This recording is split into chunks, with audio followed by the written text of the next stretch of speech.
Yo, what is good, everyone? It is your boy Savvy here. Thank you guys so much for tuning into the video. In today's video, I'm going to be showing you guys what I think and my opinion are the best controller settings / sensitivity that is in the game.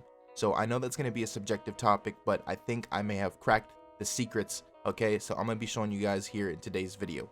But first things first, make sure you guys follow me over on Twitter and Instagram. You guys already know the deal. The links will be in the description below.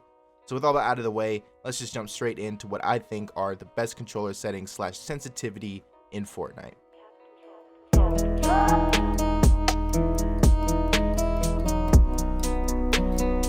Alright, so first things first, you guys know me as the type of guy that likes to switch up his controller settings a lot. So for the past couple months, I've literally been switching up my sensitivities every single day. But the only reason why I've been doing that is to get the closest estimate as possible as to what actually are the best controller settings in the game.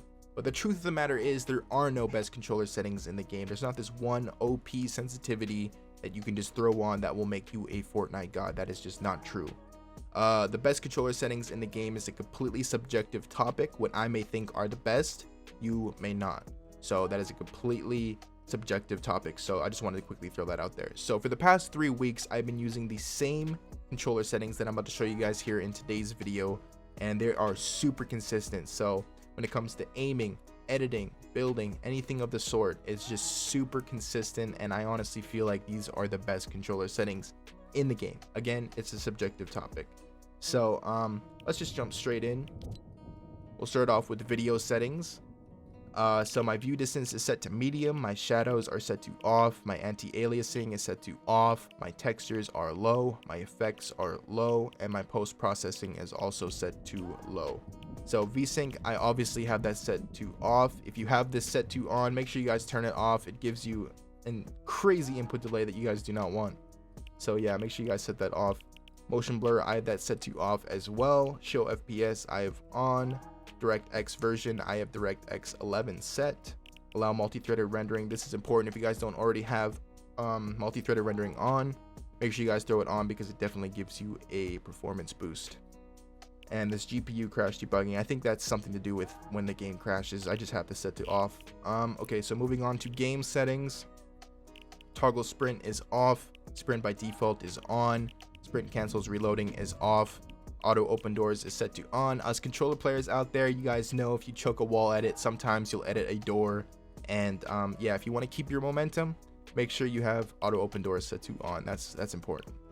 So moving on, combat, hold to swap pickup is set to off. Toggle targeting is off. Mark danger when targeting is set to on. Auto pickup weapons is set to off. Auto sort consumables to right is set to on. This is another important and very useful setting. So if you pick up bandages, medkits, minis, shields, anything like that, it will auto sort them to the right of your inventory, which is insanely useful. Definitely give it a try if you guys don't already have this set to on. Reset building choice is set to on. Turbo building is set to on. Confirm edit on release, I have that set to off. I'm going to be turning it on in the future. I'm going to be making a video all about editing in the future, and this is going to be something I'm going to be talking about, so stay tuned for that. So for now, I just have this set to off. Textual tips on. Invert view off. Invert airborne controls is off. Turbo delete in creative mode is on. NVIDIA highlights is off. Peripheral lighting is off. Tap to search / interact is on. Record replays on. Record large team replays off. I don't really think you guys care much about this kind of stuff, but moving on.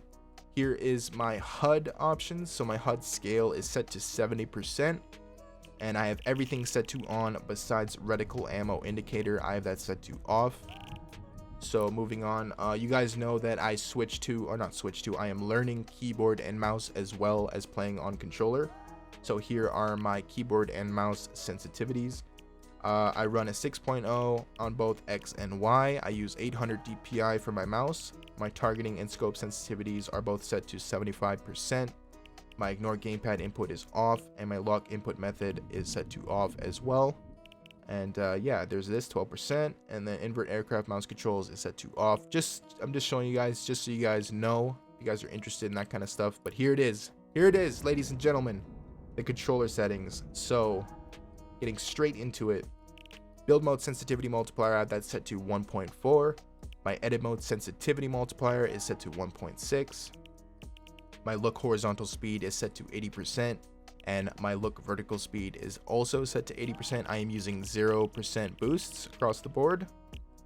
My ADS look horizontal speed is set to 13%, and my ADS look vertical speed is also set to 13%, and again 0% boosts across the board. My look dampening time is set to 0.00 seconds.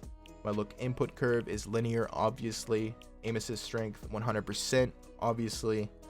And yeah, so my left stick dead zone, which is your move stick dead zone, I have that set to 11. Most people will do 10 and 5, but I have that set to 11 because of, if you guys ever open a chest and you guys go to press square and sometimes it doesn't auto open the chest or anything like that, it's because of the dead zone settings. I just bumped it up by 1 to 11%, and that just completely fixed the problem for me when it comes to opening chests and doors and all that kind of stuff. My look stick dead zone, which is your right analog stick, I have that set to 5%.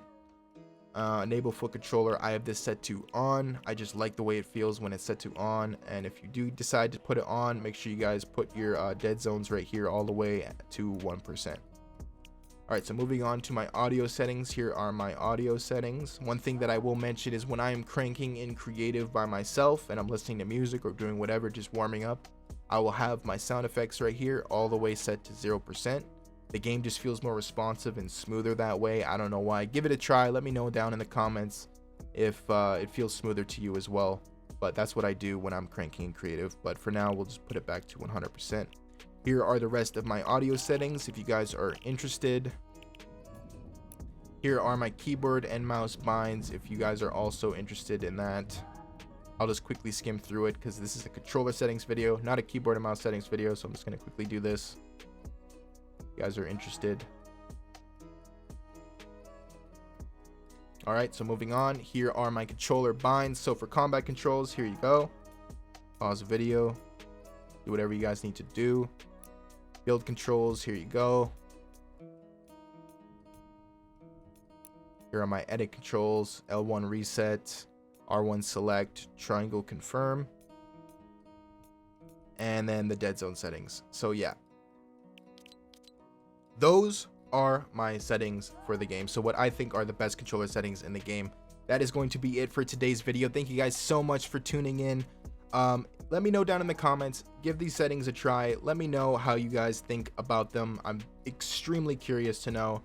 But yeah, with all that said, thank you guys again for watching the video, and make sure you guys give this video a fat thumbs up if you learned something new. And yeah, I will catch you guys in the next one. Peace.